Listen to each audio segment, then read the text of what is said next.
Un saludo para todos, muy buenos días. Gracias por unirse, por conectarse, por acompañarnos esta mañana para tomar unos cortos minutos y meditar en la palabra de nuestro Dios. Así que les invitamos a que tomemos un espacio para hablar con Dios. Les invitamos a que ahí donde estén inclinemos el rostro y oremos. Eh, gra- Gracias te damos, querido Padre, por la oportunidad que nos das de despertarte un día más.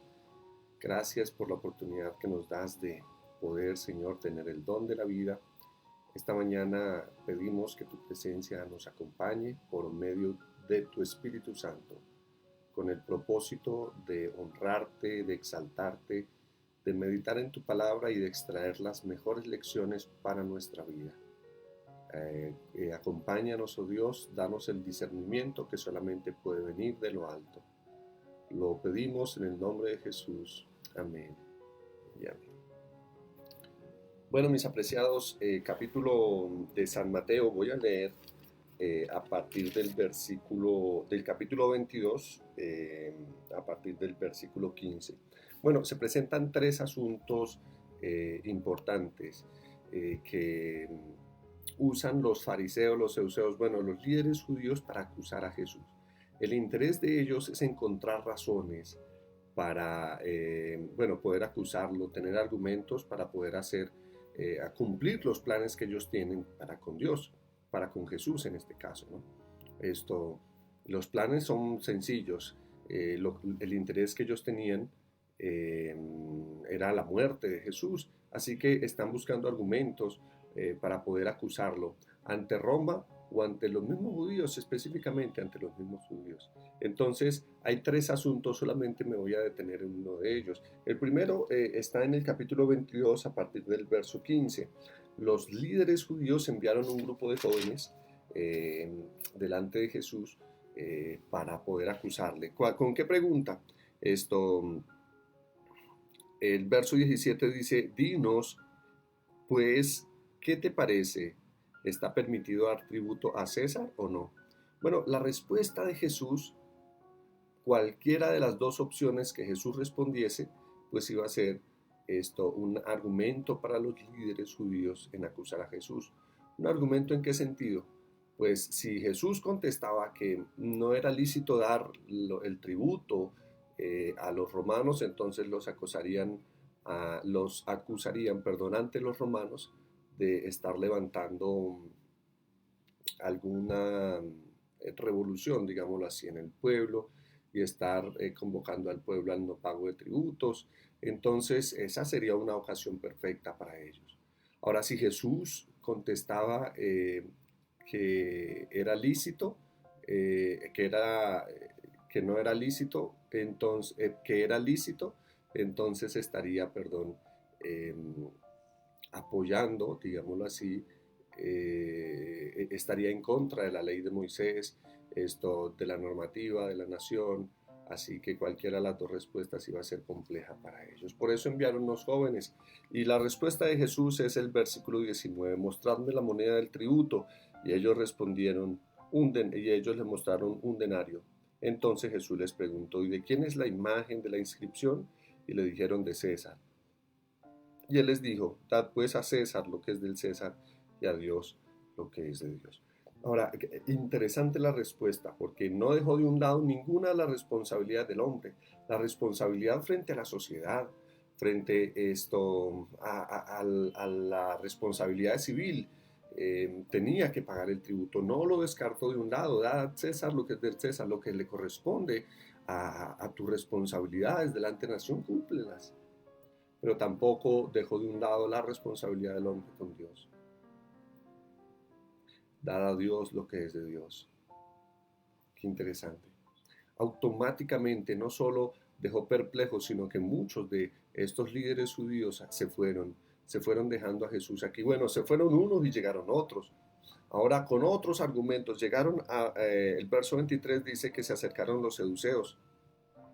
La Biblia describe que dicen que no hay resurrección y le preguntaron diciendo, maestro, Moisés dijo, si alguien muere sin hijos, su hermano se casará con la mujer y levantará descendencia a su hermano. Hubo pues entre nosotros 7 hermanos. El primero se casó y como murió sin dejar descendencia, dejó su mujer a su hermano. De la misma manera también el segundo, el tercero, hasta el séptimo. Después de todos murió también la mujer. En la resurrección, pues, ¿cuál de los 7 será suya, ya que todos la tuvieron? Bueno, esta pregunta se da porque los seduceos, como dice al comienzo, no creían en la resurrección, no creían en la resurrección, y como no creían en la resurrección, era ilógico para ellos considerar que la resurrección, perdón, si que en la resurrección, pues esta pregunta aparentemente podría ser una pregunta lógica, pero el anhelo de ellos era acusar a Jesús, porque y de darle argumento y de que a través de sus argumentos pudiesen Jesús determinar, bueno, ¿verdad? ¿Y qué va a ocurrir después si se casó con los 7?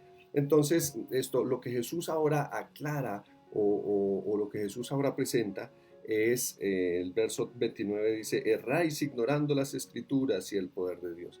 Jesús entonces presenta la negligencia de ellos al ir a las escrituras, la negligencia de comprenderlas porque no tenían como argumento la misma escritura. En otras palabras, no habían tomado tiempo para estudiar la palabra de Dios, porque la misma palabra de Dios daba claridad al respecto.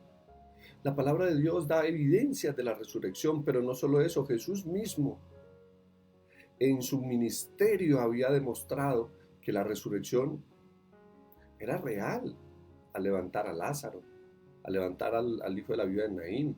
Bueno, 2 casos que coloco como ejemplo, como evidencias de la resurrección, pero aún así ellos no querían creer, no querían aceptarlo. Y Jesús entonces, la respuesta de él frente a esta situación no es lo que va a ocurrir en el cielo. El interés aquí de los seduceos es acusar a Jesús. Jesús los lleva a recordar la ignorancia de ellos acerca de la escritura. Los argumentos que ellos tenían eran argumentos humanos, tal vez aparentemente lógicos, pero la escritura daba claridad al respecto. Y ellos no lo conocían por la razón o por la sencilla razón de que no habían tomado tiempo para leer la escritura. Y finalmente, después de que quedaron en silencio, ahora los seduceos callados con la respuesta de Jesús, vino finalmente entonces otro argumento para intentar acusar a Jesús.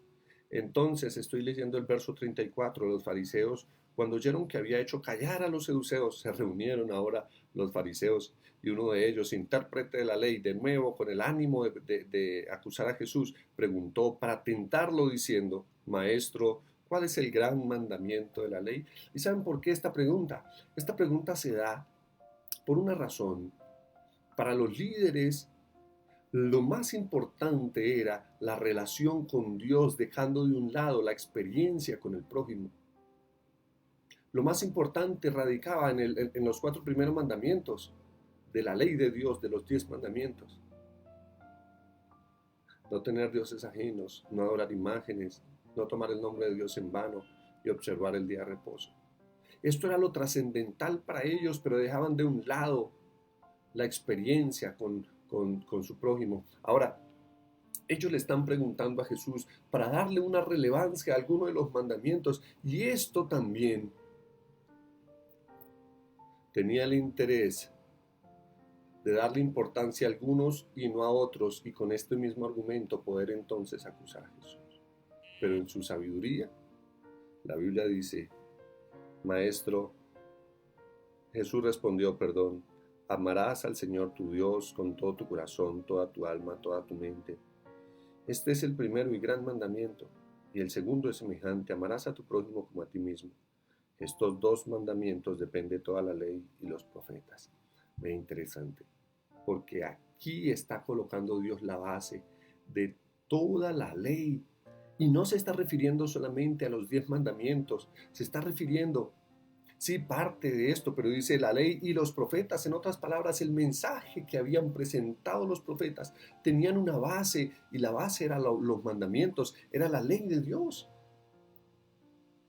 Por eso Jesús dice, de eso depende la ley de Dios, los mandamientos y el discurso de los profetas. ¿De qué? De estos dos mandamientos que estaban resumidos ahí, la ley de Dios. Los primeros 4 mandamientos, como ya mencioné, hablan de nuestra experiencia con Dios, pero me llama la atención que el verso 29 dice, y el segundo es semejante.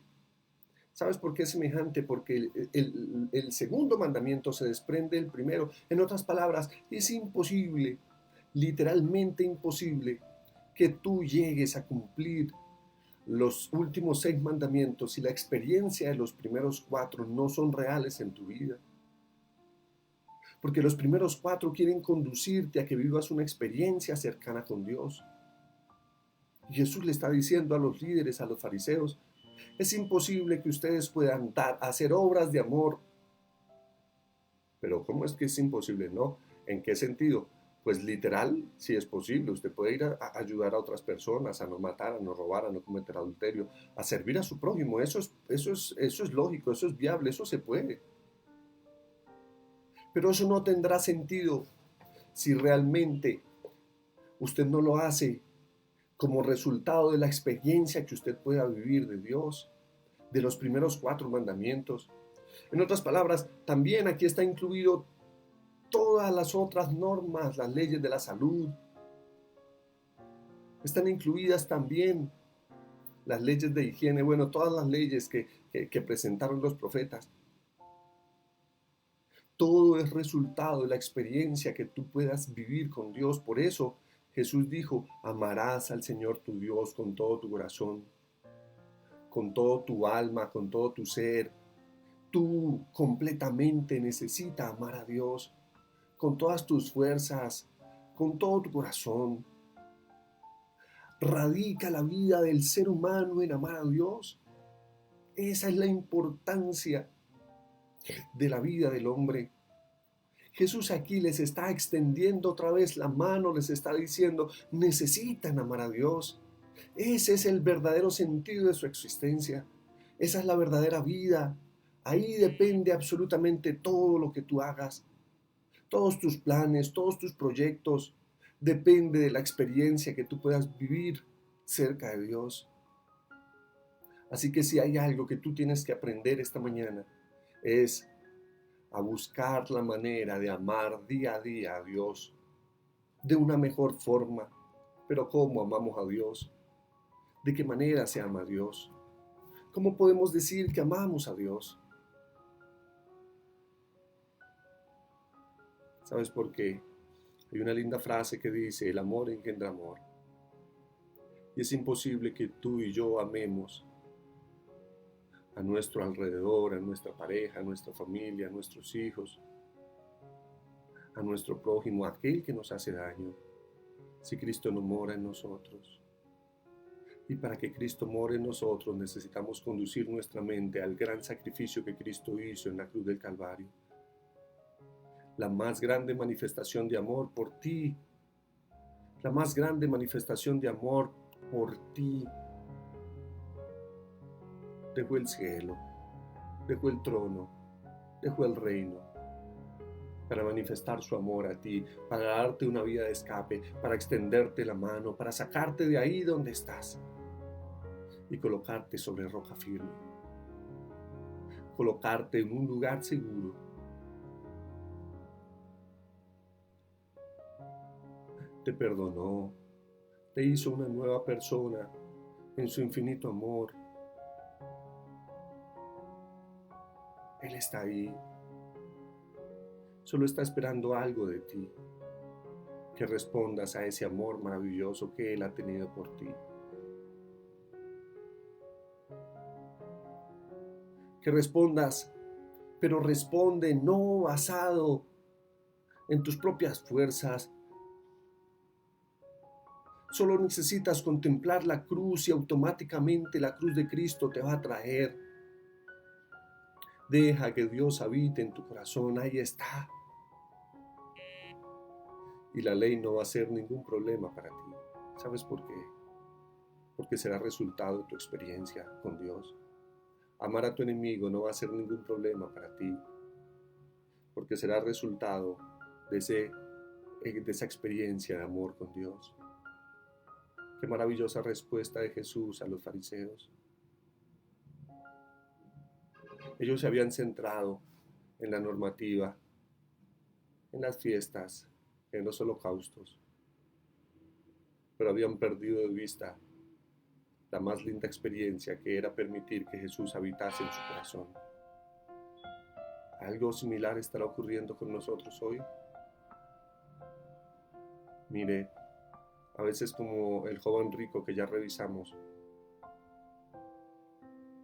nuestro interés es obedecer los 10 mandamientos al pie de la letra, seguirlos estrictamente al pie de la letra, pero nos hemos olvidado del maravilloso ser que hay detrás de la letra. ¿Recuerdan a Romanos, el apóstol Pablo,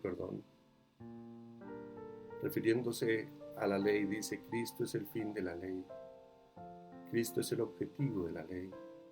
La ley debe llevarnos a Cristo, debe conducirnos a vivir una experiencia más cercana con Él. Cristo nos amó primero, lo dio todo por nosotros. Está esperando. ¿Quieres obedecer la ley conforme el plan de Dios? Ama a Dios. Ama a Dios, y podrá sonar simple, pero haz tu esfuerzo por enamorarte de Jesús día a día. El resto va a venir por añadidura.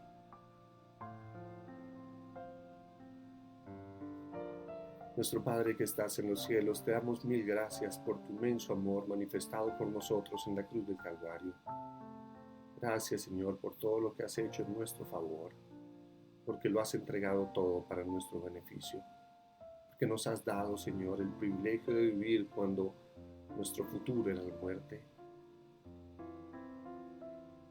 Amante Padre, a pesar de las acusaciones de los líderes, aún con tus palabras nos enseñas que lo más importante es vivir una experiencia de relación contigo, que la ley, Señor, solo manifiesta tu carácter, nos revela quién eres, que necesitamos obedecerla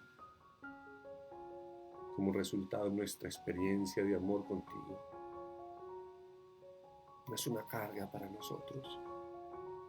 Necesitamos amarte, como dice tu palabra, con todas nuestras fuerzas, con toda nuestra mente, con todo nuestro ser, y a nuestro prójimo como a nosotros mismos. Gracias por tu mensaje, oh Dios. Quédate a nuestro lado, lo pedimos en Jesús. Amén.